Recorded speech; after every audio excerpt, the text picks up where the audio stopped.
So, Charles Stross is a full-time science fiction writer and resident of Edinburgh, Scotland. His novels have been nominated for 7 Hugo Awards and won 3. Today he'll be reading from his novel The Nightmare Stacks and answering some questions. As a reminder, this will be recorded, published on YouTube, so don't talk about the unicorn farm on the roof or the black hole generator in the third subbase in Building 40 or any other Google proprietary information. Charles?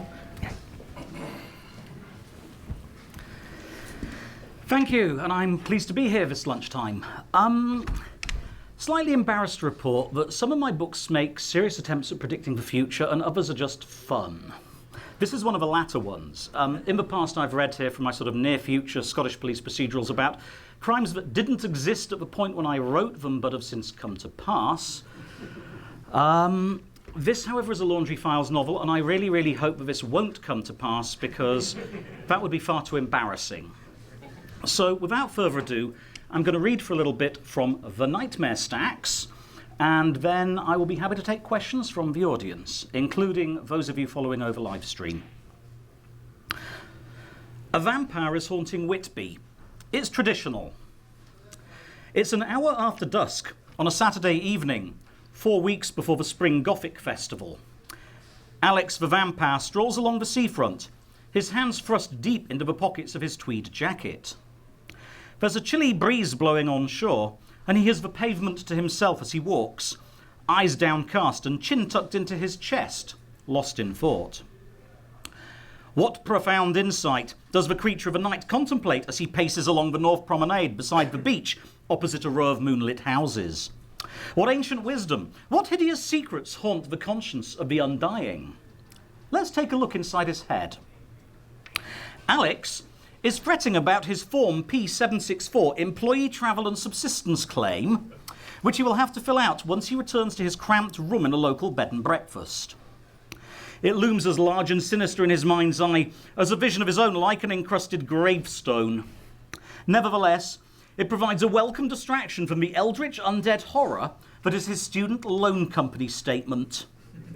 Begin footnote.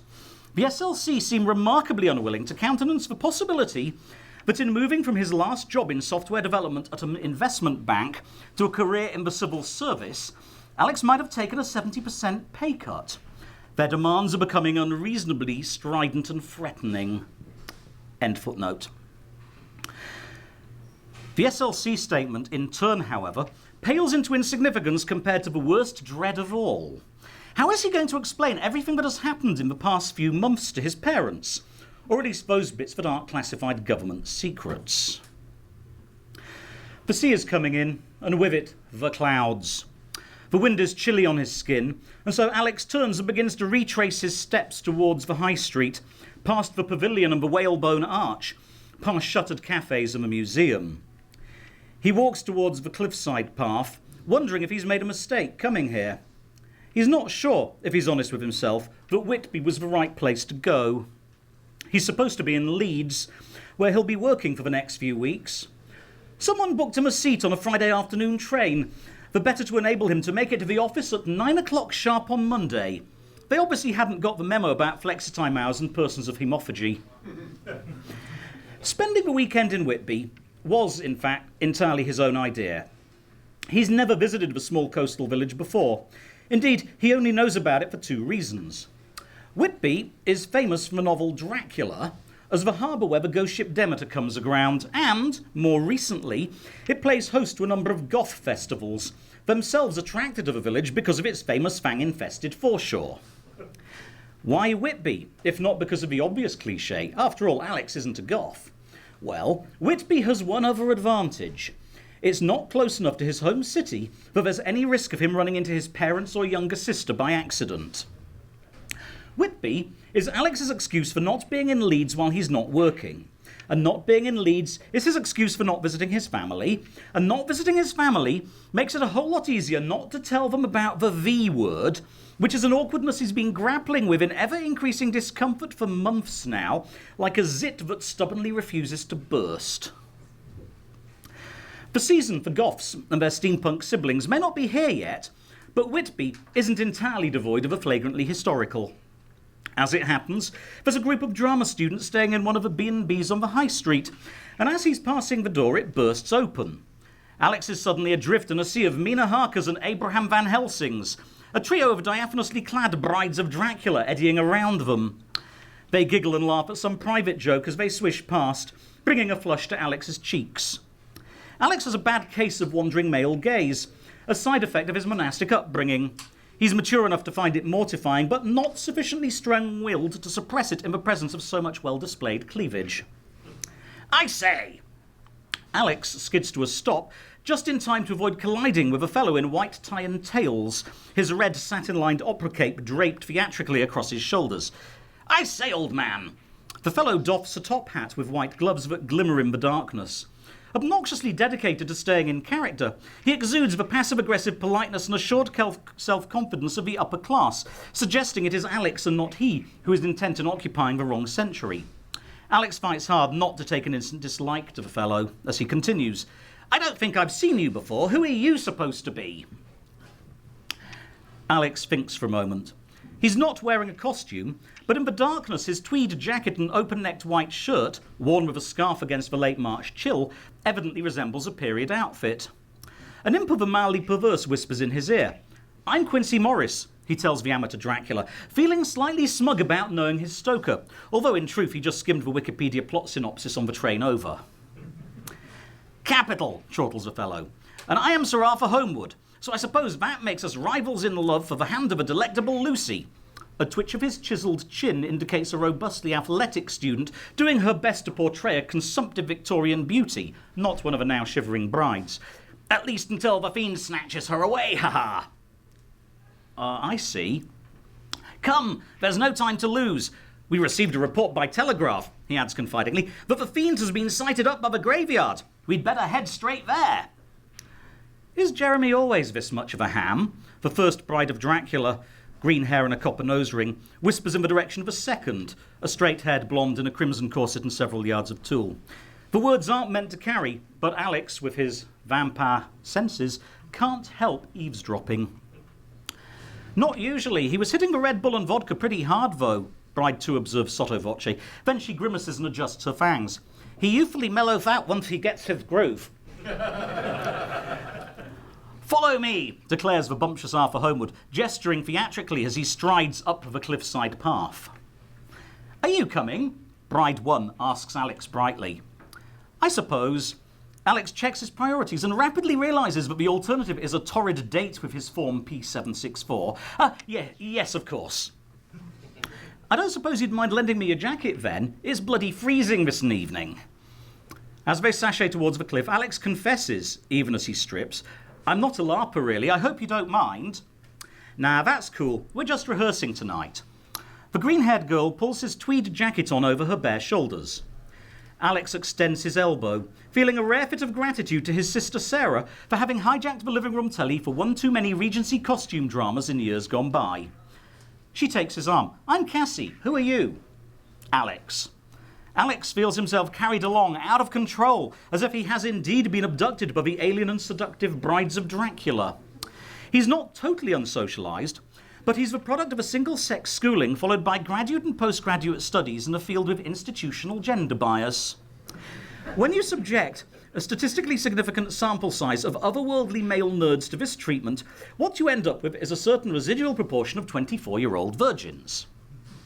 It therefore takes Alex a few moments to remember that most people would deal with the current situation by making friendly conversation rather than wigging out. You're rehearsing for a performance of Dracula for the festival? He eventually asks. Yes, it's a walking performance. Cassie leans on his arm as they pick their way up the steepening incline. Her hand is warm. Me, Veronica and Louise are the brides. Behind the burbly front, she sounds slightly distant, as if rehearsing every sentence inside her own head before she speaks. In the background, Veronica mumbles something inaudible around her fangs. There's a confrontation in the park, a fight scene in the graveyard. Then we pursue the Count to the ruins of the Abbey for the big climax. It's the whole vampire thing. Very dramatic, very sexy. What brings you to town? Alex spots her studying him sidelong, and his guts clench as he realises that she knows he isn't, in fact, in steampunk drag or here for the goth weekend experience. He's just woefully unfashionable. Alex's brain freezes as he remembers a frightful oath that a smiling man in a blue uniform made him swear as he signed the Official Secrets Act using a calligraphy pen loaded with his own blood. I'm a mathematician. I work for the government. Nerd out, fool. His socially adept superego swears despairingly. That's funny. Cassie stares at him. You're too short to be Alan Turing. She means Benedict Cumberbatch in the movie. You work for GCHQ, right? The spooks? Again, that subtle pause in her speech, as if she's reading from an internal script. Oh, no, I don't work for GCHQ, Alex says, mortified. No, it's much more boring than that. Which is what he has to say to the smoking hot girl on his arm, because if he told her the truth, his new superiors would be extremely disappointed in him, with consequences ranging from the embarrassing to the potentially fatal. Oh, no, I'm just here for the weekend, getting away from Leeds because that's where work sent me. A thought strikes him. Do you really think I look like Alan Turing? But they've reached the top of the hill, and they're nearly at the park as he asks, and Cassie releases his arm. Hey, Ronnie, they're already here. We're late. She turns to him. I'm really sorry, but we're on in 60 seconds, and I've got to get in character, and I don't have time. She slides out of his jacket, and while he's fumbling with it, she opens a tiny clutch and pulls out a pair of plastic fangs. Sorry about this. Stick around for the after party? Oh, yes, says Alex. Cassie nods. Then she and the other two brides of Dracula turn, raise their arms, and proceed to drive languorously, for Jeremy is not the only ham in the company, towards a small clump of mostly black-clad onlookers in the middle of the park's neatly manicured lawn. Alex watches Cassie's enchanting back recede, and he is moonstruck for all of 30 seconds. Then his phone rings. What the... Alex pulls out the device and sees a most unwelcome caller ID. It's the duty office. Hello, Alex speaking. Dr. Schwartz here. Who is this? There's a brief pause. Duty officer, please hold. Another voice comes on the line. Male, older, weary. Doctor, this is the DM speaking. The DM? Alex vaguely remembers hearing about the semi-legendary reclusive dungeon master. He was covered in one of the Friday sessions last month, a series of briefings someone in external assets has laid on for the surviving members of a vampire scrum to bring them up to speed on their new co-workers. He racks his brain, desperately trying to remember what the DM does for the laundry. It was something to do with running a very peculiar role-playing campaign, or maybe working with Turing-complete rule sets in production systems based on applied demonology. He dismisses the thought before it trails off into irrelevance. What can I do for you? He asks. According to the duty officer, you're in Whitby. Are you in Whitby, Dr. Schwartz? If so, what are you doing there? I was just chatting up the brides of Dracula seems like the wrong thing to say, not to mention being an over-optimistic interpretation of a situation, so he settles for taking an evening stroll. What can I do for you? Whitby. The DM pronounces the name of a seaside village in a doom-laden tone that Alex feels demands a more ominous payload, something like the Third Reich or Mordor. You just happen to be taking an evening stroll in Whitby. Tell me, have you noticed anything out of the ordinary on your perambulations? Across the park, the brides of Dracula are running for their lives, pursued in circles by a squad of fearless vampire hunters, brandishing stakes that look suspiciously like out-of-season cricket stumps. No, why? Did you see anything along the seafront? Behind him, the audience claps appreciatively. One out. I mostly saw the sea. What were you expecting? Mermaids? The DM pauses. Quite possibly I'm led to believe a blue Hades with a class 3 glamour can pass for a mermaid, yes, but that's not what I was asking about. Well, I didn't see anything. Alex hunches his shoulders instinctively. Well, apart from the usual, an out-of-season tourist seafront and a troupe of actors rehearsing a strolling performance of Dracula for the Goth Festival. Did you even read your briefing? The DM's voice rises angrily. What briefing? Alex is perplexed. What?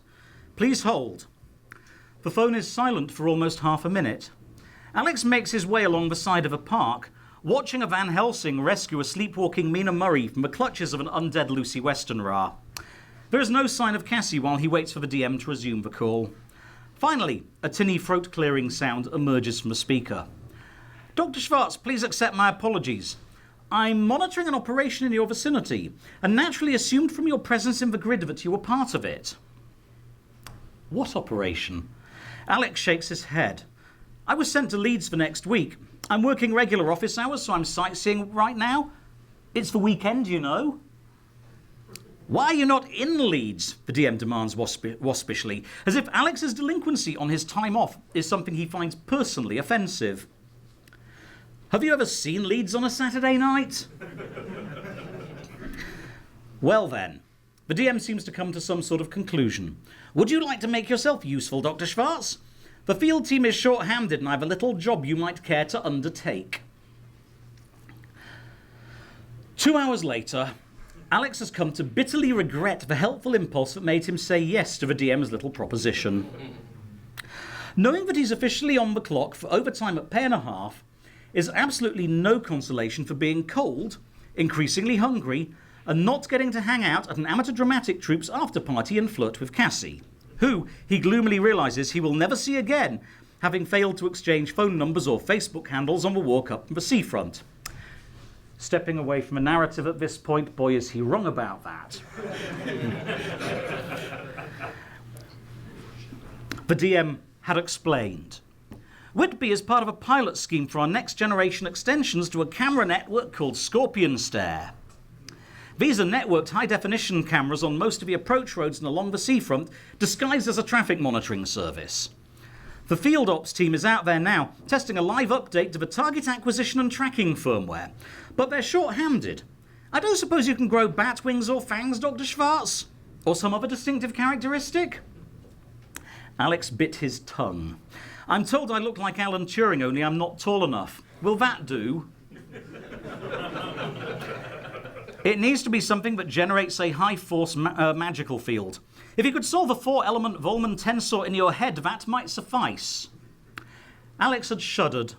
He could do that, but it would awaken his V-parasites, which might make him hungry. I can stick my teeth out, he offered. His canines had developed an unfortunate tendency to grow, rodent-like, when he acquired his V-parasite infection. Like the other fangs, he required regular and painful sessions with a security-cleared dentist. Will that be enough for you to work with? The DM had fallen silent for a bit. Then, in light of the peculiar restrictions imposed by your condition, it will have to be enough. He spoke in such tones of withering condescension that Alex felt his self-esteem shrinking to the size of a walnut. No batwings, no opera cape, no sexy undead gothic brides. I'm not a real vampire. I don't even have proper fangs. It's not fair. Go ahead, said the DM. If the new firmware revision can't get a lock on you when you're only semi-active, it's not fit for purpose anyway. I'll email you a walking route. That was why, 2 hours later, Alex finds himself shuffling tiredly alongside High Stakesby Road, with open countryside on one hand and the soulless suburban housing estate on the other. He's shivering with cold, increasingly tired, footsore and full of regrets. A random spattering of rain falls as a white Ford Transit van, similar to ones used by the police hereabouts, drives up behind him and slowly keeps pace. It's nearly 11 at night. Alex is acutely aware that he's alone in the middle of a badly lit nowhere. The arrival of a mystery van fills him with a numinous sense of dread. It takes him a moment to realise he's carrying two very powerful defensive weapons, namely his phone and his warrant card, and he's just reaching into his jacket's inner pocket and fumbling for the card case when the passenger door window of a van winds down and someone calls, "Are you Alex Schwartz?" His heart skips a beat, then settles down. What if I am? He turns and looks at the man leaning across the van's front seat towards him. Something about the guy is naggingly familiar. Shaven on top, with a bushy moustache and a black beret and thick-rimmed glasses. He looks just like that guy from Mythbusters. Who are you? A hand comes out of a window and unfolds a familiar-looking ID card, the twin to his own. The DM said we're done for the night, so we should give you a lift home. Is that okay? Alex peers at the warrant card, for once glad that his recent infection gives him the ability to read fine print under street lighting at a distance. The card tells him that White Van Man works for Tech Ops Support and is identified by the codename Pinky. The rain is falling harder. A lift back to my B&B would be great, thanks. All right, hop in. The sliding door behind the driver's seat groans open to reveal an LED-lit Rat King's nest of wires and electronic racks. Another Tech Ops rodent hunkers down behind the door, wearing a pair of bulky goggles with a pen torch strapped to each stem, as if he's auditioning for a stage role with an orbital tribute band. Both boffins are in their late 30s or early 40s, and surprisingly buff for backroom types. Yo, glad to meet you. He shuffles over to make room for Alex. He's Pinky, I'm Brains. Together we try to take over the world, choruses the driver. Bada boom. Where are you staying, Alex? Oh, Jesus, just throw me to the clowns already. Alex shakes his head and gives them directions. Just what the hell are we doing here anyway, he asks. The DM said something about some kind of network called Scorpion something? That's right, Brains explains as he slams the side door shut. We're testing the latest threat recognition upgrades to Scorpion Stare. Networked basilisk guns, he adds, almost as an afterthought. Throw the switch to set them to automatic, and any magic-emitting target in view that doesn't code as friendly will experience the warmth of fractional carbon to silicon transmutation from the inside. I love the smell of muons and gamma radiation in the morning. You're shitting me. A hot, dizzy flush runs up and down Alex's spine. Tell me you're shitting me? If it's any consolation, we were just testing the threat recognition firmware. Pinky grinds the gears, shifts into third and careens towards the high street. The Basilisk's firmware itself isn't loaded. We just needed to know the grid could lock on and identify a low-emission target reliably. Turns out it was around 98% accurate in identifying you as a target, but we got a 0.3% false positive rate. Awkward, that. But Basilisk guns. Alex tries not to gibber. It's hard. He wants to gibber. He's seen a Basilisk gun in action. He's seen what happens to a centuries-old vampire elder who gets hit by one. He sparkled very briefly. It's the thaumaturgic equivalent of a claymore mine, and Alex's current reference point for the phrase arse-puckering terror. Automatic basilisk guns? Are you people out of your tree? Nope. Brains sounds psychotically chilled to Alex's rattled nerves. We actually had them out there since the late 1990s as part of a Maginot Blue Stars program, but they needed a human operator in the loop until now. That's a bit of a drawback when the targets they're designed for include alien horrors that can crash your neural wetware if you accidentally glimpse them. So the firmware's mostly never been loaded, but we're getting into Case Nightmare Green territory these days. Well, you know, we need this kind of backstop. Don't worry, we won't fire up Scorpion Stare in a major city unless the alternative is mass fatalities on a scale similar to a strategic nuclear attack, in which case, what's a few thousand deaths from friendly fire among friends? But, Whitby? Where better to test it? Pinky asks rhetorically. In a couple of weekends, there'll be a whole lot of decoys on the streets here. Plan is to inject a few residual human resources. Nobody will notice a couple of zombies wandering around a goth festival, and give it a real workout. If we can get the false positives down to 0.1%, then it should be ready to deploy during a curfew if there's a major incursion. Hello London, hello Liverpool, hello Glasgow. Hey Brains, show 'em what you've been logging, it's really good. For the next 5 minutes, Brains terrorises Alex with grainy nighttime CCTV footage. Here's Alex walking along the seafront, up a hill, through a graveyard. There's a targeting grid centred on his thorax, the words target lock flashing in the bottom right of the screen. And here are the false positives, such as a view of his own back climbing the cliffside path, with Cassie wearing his jacket hanging on his arm, the green wireframe lock-on caging her head. The van finally turns into the narrow street leading to Alex's bed and breakfast, for which he is grateful. Visions of Dracula larpers burning like ghastly human candles up and down the length of a promenade haunt him. In his dim-lit nest of rack-mounted instruments, there is something insectile and menacing about Brains, something that sends shivers up and down Alex's spine. Pinky's glib Armageddon rap isn't a source of amusement either. What they're discussing so lightly is a thing of horror to him. Shocked, Alex bites his tongue as he tumbles out onto the pavement beside his lodgings. He fumbles for the door key as the chilly rain falls and wishes he hadn't answered the phone. Suddenly, the irritatingly tedious prospect of a family dinner seems almost comforting. But what is he going to tell them about the new job?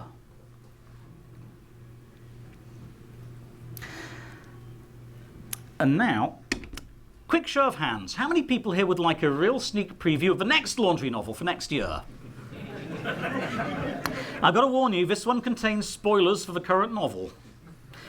If you haven't read The Nightmare Stacks, or, well, just try and forget the spoilers. In fact, I'll see if I can stop reading before I get to the really serious spoilers.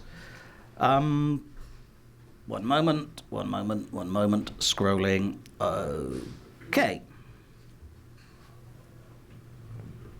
I'd like to add, by the way, these novels are mostly narrated from the viewpoint of Bob Howard, who starts out as a harried system administrator and then gets diverted into the field of applied computational demonology. I've taken a diversion into the viewpoints of two other characters, Mo in the Annihilation Score and Alex in the Nightmare Stacks, but in the Delirium Brief, it's back to Bob.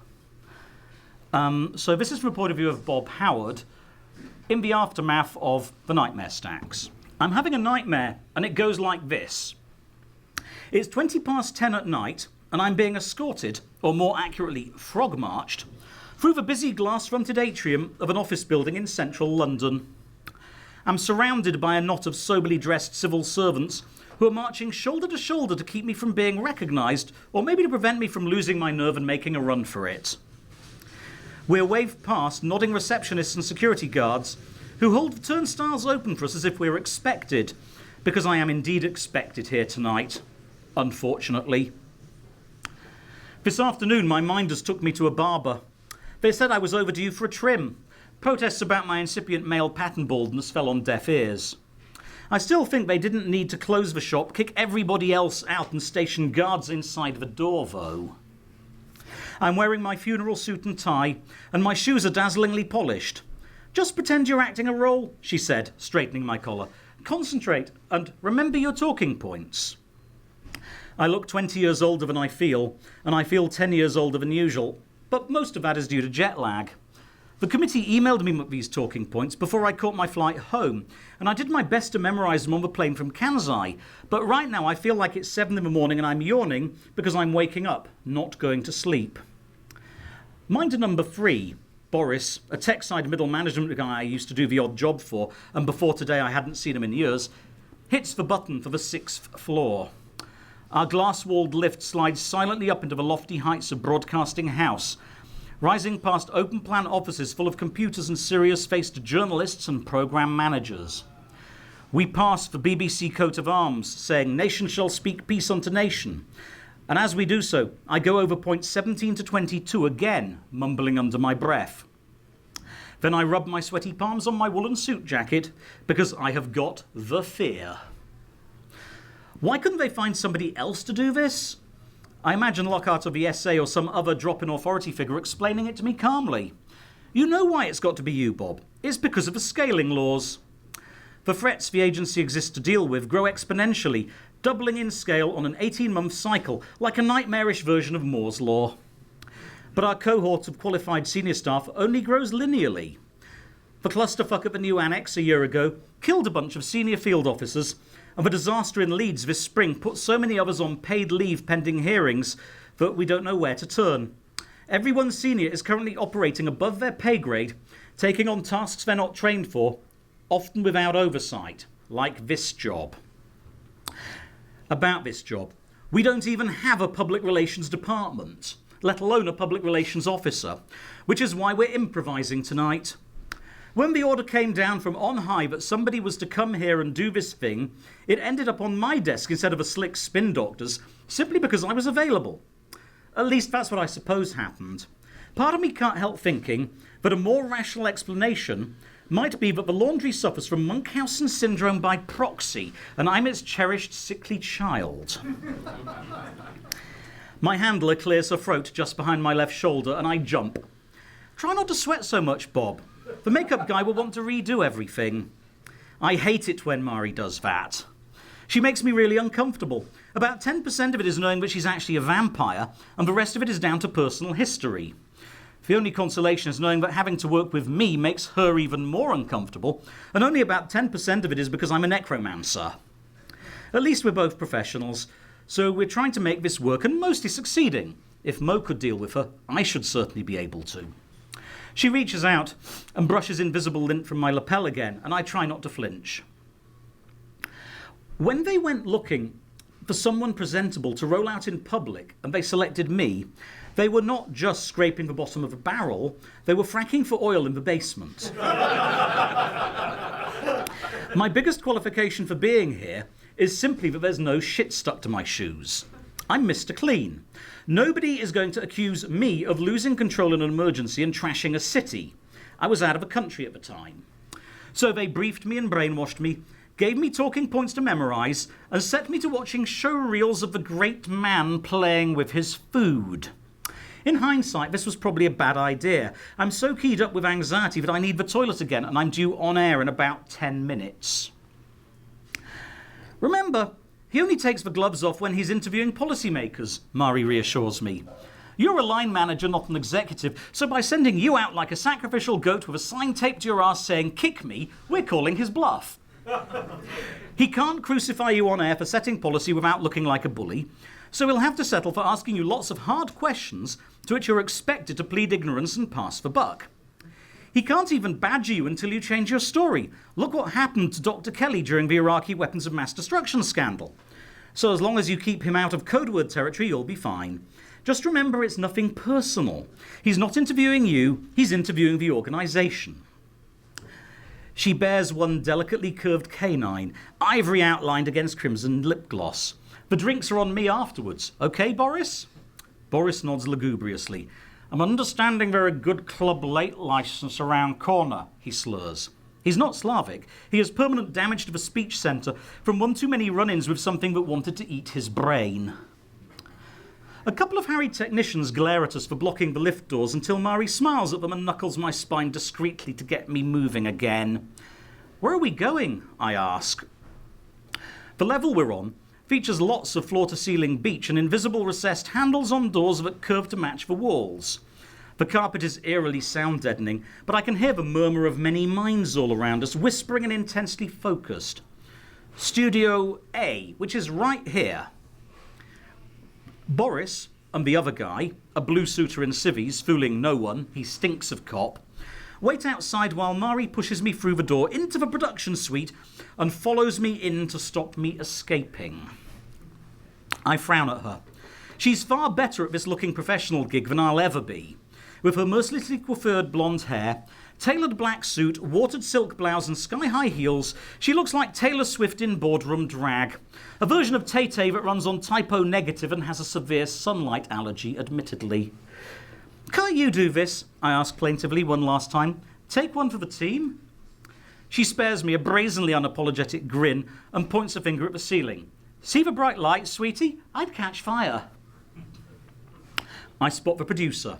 He's half risen from his seat, clearly fascinated by this exchange. He leans forward and peers at our ID badges. Ah, you must be Mr. Howard and Ms. Murphy from the Ministry of Magic? That makes even Mari twitch. Special Operations Executive, Ministry of Defence, she says crisply. There is no Ministry of Magic. She holds out her hand for him to shake. She's wearing false nails the same colour as her lip gloss, sharp enough to draw blood. So we can take up any questions arising from this interview with the Defence Secretary, he asks hopefully. Mari looks at me. I look at her. No comment, we chorus in unison. We're just for performing monkeys. If you want a policy statement, you need to send a memo to the organ grinder, I add. Mari just about manages to keep a straight face. For my part, the small of my back feels like an ice skating rink. Drinks on me indeed. How cheap do they think I am to bribe? Well then, assuming you're not going to offer me a last-minute substitution, I've got you down to go live 6 minutes into the programme and off at 20. The big man's in the studio already, running through the warm-up highlights. You haven't done this before, have you? He shows me all the kindly concern of a hangman sizing up a new client. Really, it's all over before you know it, and it won't hurt at all. Let me just get you hooked up. There's a glass door fronting a surprisingly cramped office with a plain grey backdrop, brilliantly illuminated from above by camera fill-in LEDs. Through the door, I see the famous silhouette, the barely tamed hair and fiercely hooked nose of Jeremy Paxman himself, chief presenter on Newsnight. He was scheduled to retire next month, but I gather he decided to stay in the saddle a bit longer just for us. I might be nicknamed the Eater of Souls by some, but this guy is the consumer of cabinet ministers, and he's beckoning to me. Go on in and take the chair to his left, says the producer. When it's time to go live, the camera will give you a red light, and when the red light goes off, I'll cue you to slide the chair back to your right and leave. Just try not to run the next guest over. That happened last week, and we had to switch to canned footage until Jeremy finished corpsing. I have no idea what he's talking about, which is worrying, really, because if anyone here has anything to do with corpses, it's supposed to be me. But there's no time to ask, because suddenly the green light over the door begins blinking. The producer starts making urgent shooing motions. Sorry. Lost my place for a moment. The producer starts making urgent shooing motions at me, and Maria's all break a leg. So I go through the door, and I sit down in the hot seat, wishing it was electrified so I could get this over with faster. It's wheeled, rolling on a track. Move 80 centimetres to your left. Perfect. The producer's voice comes in through the bud in my right ear. You're going to be on camera free.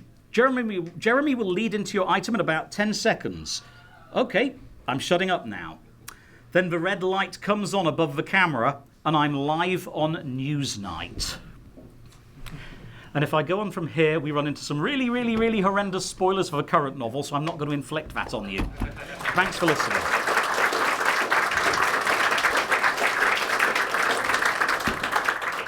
So, do we have any questions from the audience? Do you read like that when you're writing? No. Next question? Oh, I'm sorry, yeah. Sorry, I asked, did you read like that as part of your writing process? No, I don't generally read aloud while I'm writing, although I tend to go for a frantic period of polishing and reading before I give these readings after I've written, if that makes sense. So here's one from the Dory.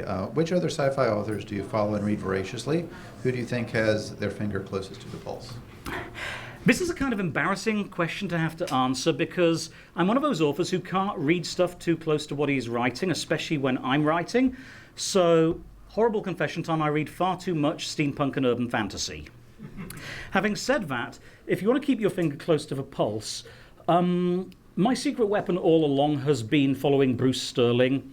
Bruce Sterling is always a decade ahead of the rest of the SF field from the word go, which is why it's kind of a bit alarming that his most recent novel is a paranormal romance. Need to think about that one. Other writers who are worth reading, excuse me a second, memory. Hannu Rajaniemi, whose Finnish is a very fine new writer of hardcore post-singularity SF. His first novel, The Quantum Thief, beginning of a trilogy, is the first novel I've ever read that took quantum cryptography seriously and used it as the MacGuffin in a heist novel. Furthermore, he got it more or less right. Madeleine Ashby, who is a futurist by profession, her latest novel, Company Town, similarly a really interesting look at a late this century world and a post-oil economy and various other apocalyptic goings-on. Yeah, these guys are worth keeping an eye on, but I could be here all day racking my brains for people to come up and suggest, and I'm not really the right person to ask because I'm too busy writing stuff to be paying attention to what everybody else in the cutting edge of the field is currently doing. I believe you had a question? I did. Microphone, 2 rows back. Are you the reader on your own audiobooks, and if not, why not? That was hilarious. I am not the reader on my own audiobooks. For the British editions of The Atrocity Archives and the Jennifer Morgue, I did a special guest reading for the afterword, but that's all. I'm not really a voice actor. It's not what I do professionally at all. It's best left to professionals. Also, I should add, recording an audiobook is not a small undertaking. Just doing the reading alone takes about a month of studio time.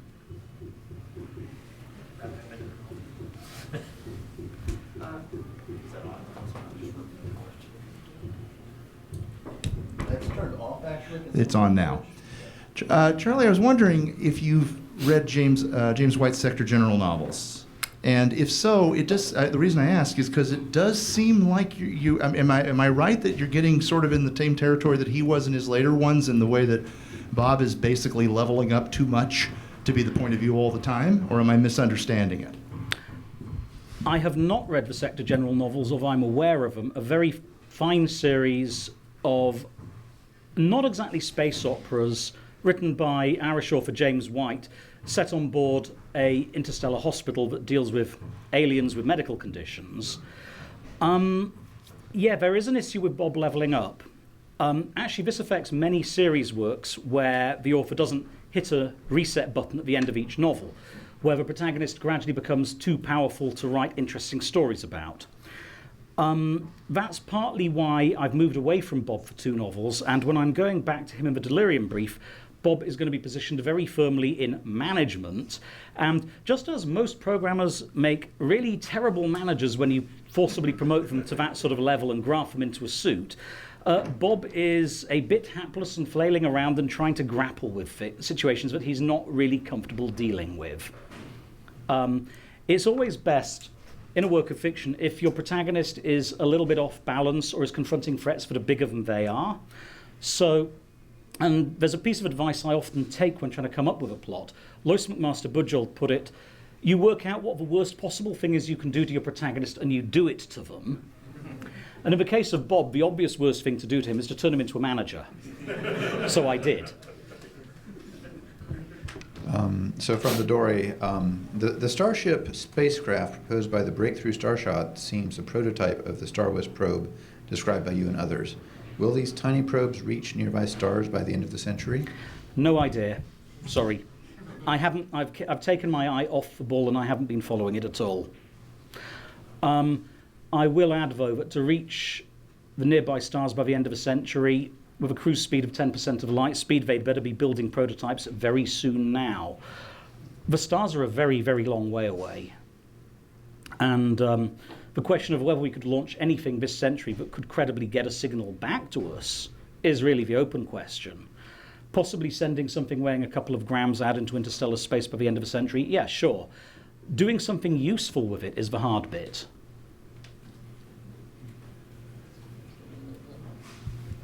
Hi. How do you keep the Bibles for your various universes? Is it in your head, index cards, Google Docs? Wikipedia. None of the above. There's a piece of writing software I use called Scrivener that I've basically become addicted to. I've been using it for a decade, plus I've written more than 10 novels in it. The reason I was giving the reading from an iPad today rather than, say, a Pixel C is because Scrivener for iOS officially ships in about 2 days' time, and I'm one of the beta testers. Scrivener is to Microsoft Word pretty much as a heavy-duty integrated development environment is to a text editor. It's designed for editing structured compound documents made of many sub-documents, for keeping all your notes in one place, for allowing you to make deep-level structural changes and rearrange things. It's also used by people working on doctoral theses as well as novels. And once you've transitioned to working that way, you really just don't want to go back to doing it old school. I'm actually very lazy at note-taking, and I have a poor memory that's only getting worse with middle age. One of my workarounds for this is extensive use of grep and regular expression search within gigantic Scrivener projects, with upwards of 1 million words in them, in the case of the laundry files. Another solution, a partial solution, is to use unreliable narrators who sometimes misunderstand what they're looking at or getting it wrong, so that when a reader calls me on an inconsistency, I can say, but I meant to do that. Why lobsters? Well, okay, why lobsters? That's a reference to the story Lobsters, which was shortlisted for the Hugo and Nebula, which was the opening chapter of Accelerando. The whole reason for lobsters was I was trying to deal with the stress of being programmer number 1 in a dot-com startup back in 1998 without having a nervous breakdown. And that story was partly my way of externalizing the sense of incredible pressure that was going on, the rapid pace of change in the late 90s in the field. And the lobsters came up because I was also reading voraciously around the net, trying to keep my finger on all the pulses all the time. And I just read an interesting report about how marine biologists had dissected out the stomatogastric ganglion of a Pacific spiny lobster, which is a rather interesting animal. It has multiple miniature brains distributed around its body rather than just one in the head. And the stomatogastric ganglion is a particular small neural lump adjacent to the stomach. Lobsters chew their food in their stomach by using various muscles and various hard chitinous chewing devices inside the stomach, and this ganglion controls the contractions of the muscles around the stomach. And they had basically confirmed that if you dissect out this neural plexus, map out all the synapses of the neurons in it. This is a very well understood chunk of nervous tissue. You can kill off one of the nerves, then replace all its synaptic junctions with microelectrodes, run a computer simulation of that neuron's firing in step with the other nerves, and the ganglion will continue to work. It was that step number 1 in mind uploading. Upload one neuron from the stomach of a lobster. And it seemed like an interesting anchor for a story. You've got to start somewhere. The first organisms to have their brains uploaded, if it ever happens, will not be human beings. They'll probably be white mice, but even white mice are mammals. They're pretty damn complex. Maybe a bumblebee or a lobster is more likely. Over there, we can pass the mic back. I'm just going to say it's already happening. Wait. He said it's already happening. Yeah. I can't help but not say it's already happening. I've seen uploads of grasshoppers and crayfish in physics simulation. It was a project at the university I just graduated from. I am not surprised by that, but let's just bear in mind mammals are orders of magnitude more complex than invertebrates.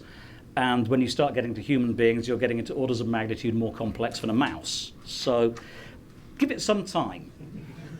Do we have more questions from the audience on the stream? Yes, there is. AlphaGo recently won a Go match against Lee Sedol. Sorry? AlphaGo won a Go match against Lee Sedol, a professional Go player in Japan, I think. Korea.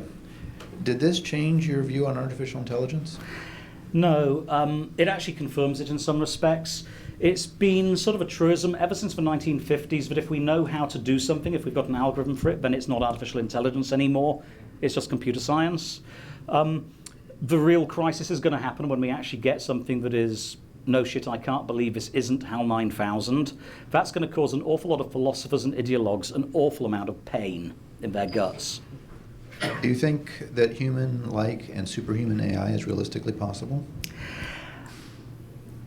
I don't think it's necessarily impossible, but I think it's not something people actually want. Outside of some scientists in cognitive psychology labs, who actually wants a genuine human equivalent artificial intelligence with its own motivation, its own consciousness, and its own goals?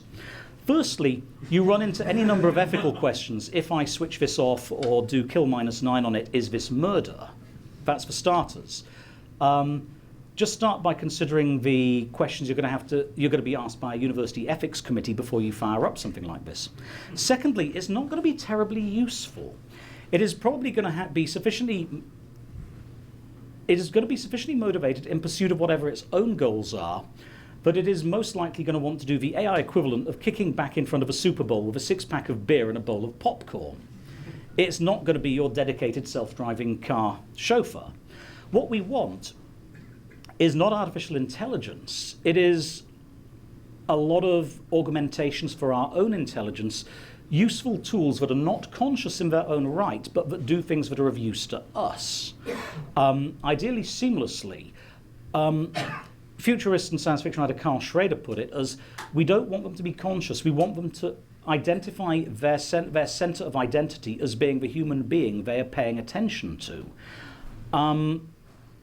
we know that the sense of identity is itself a function of our own brain's processing.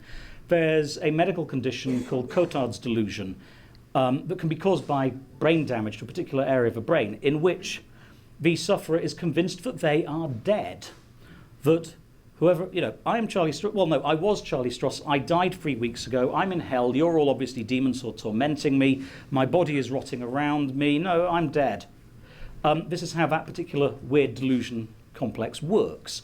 There is a variant on it whereby the sense of identity is displaced. There was a case of a lady who, after a brain lesion, projected her sense of self onto a vase, a flower pot, and had to take really great care of this vase and carry it everywhere. She was terrified that it would be broken by accident because that would destroy her.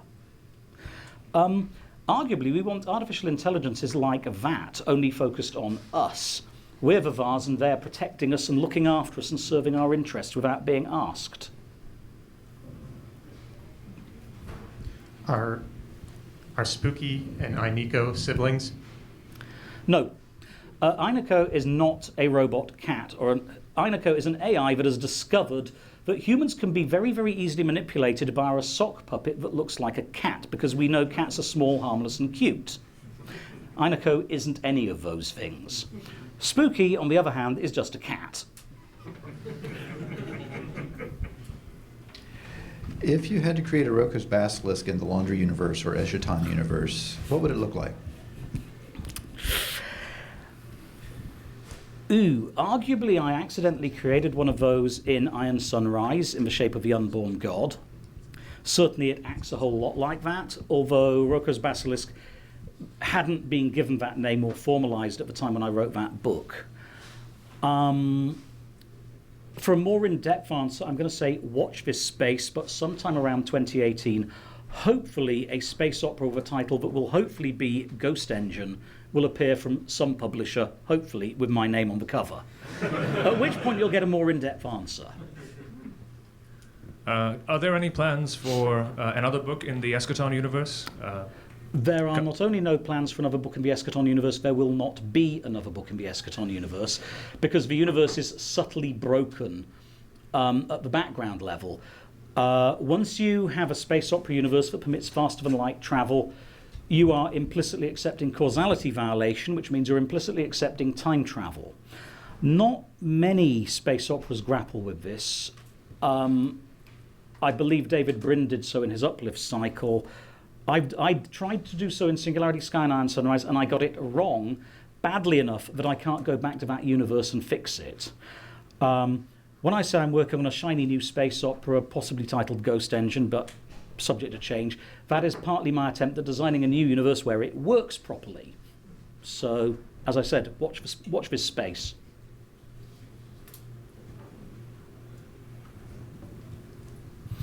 We've got time for a couple more questions because it's 7 minutes to 2 now. The overall plot of the Laundry File series is driven by Case Nightmare Green, an apocalypse in which magic becomes inconveniently easy. Which potential real-world apocalypses do you think are worth worrying about, if any?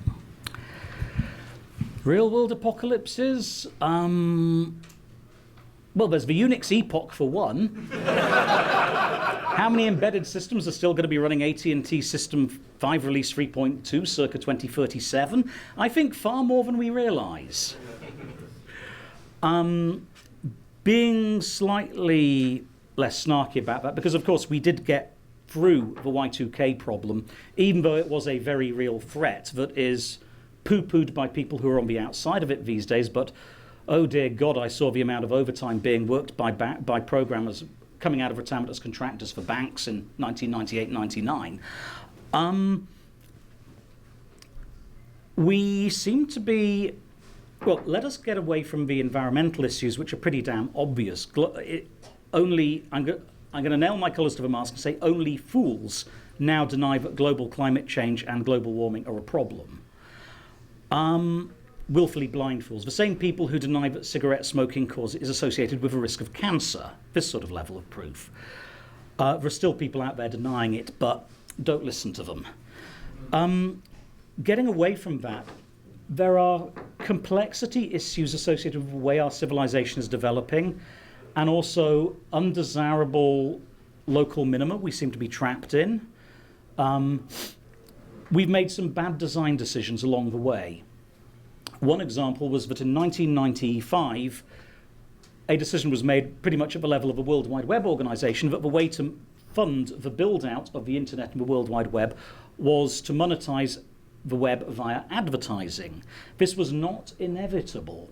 Alternatives such as microbilling or digicash were put forward as possible alternatives, but we went with advertising, and we now seem to be heading towards the advertising apocalypse, whereby ad exchanges add megabytes to every web page people load, unless they're running ad block, where I think it was Bloomberg who served up a web page with an ad block detector on it that said, "You're running ad block, please disable ad block, or you won't see this page."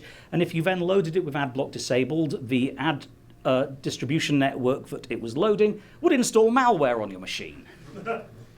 It is getting very, very difficult to block out malware.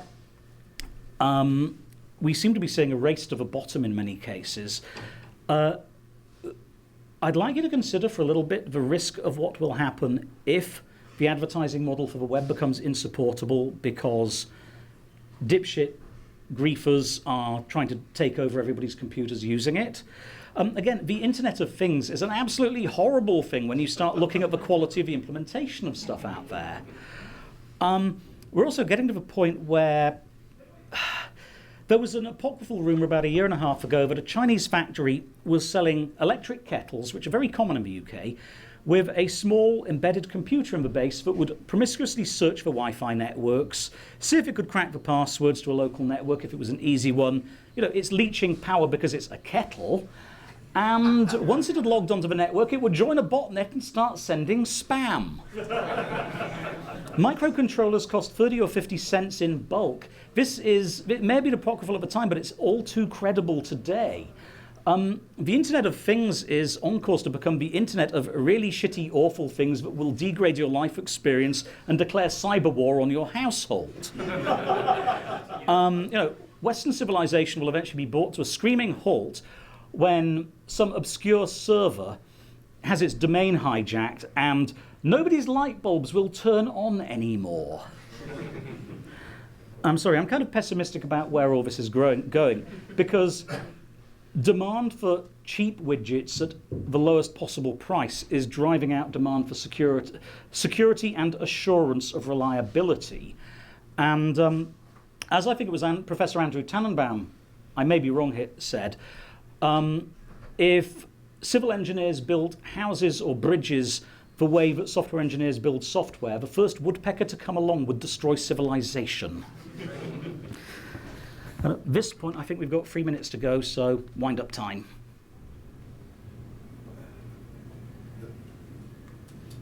Ask question does quite well for this. It's not really a question, but it's scored high. I think I'm speaking for many of us in saying that your work has had meaningful impact on our lives. You have played the role of taking ideas about what technology could be in the near future and made it accessible to the world. As a fairly direct result, I, and I expect many others, are here trying to build, in some cases trying to avoid, the futures you've portrayed in your stories. You provided a tangible narrative concerning the world we are trying to create. By doing so, you have made it easier to achieve. Thank you. This was Lyndon Bush.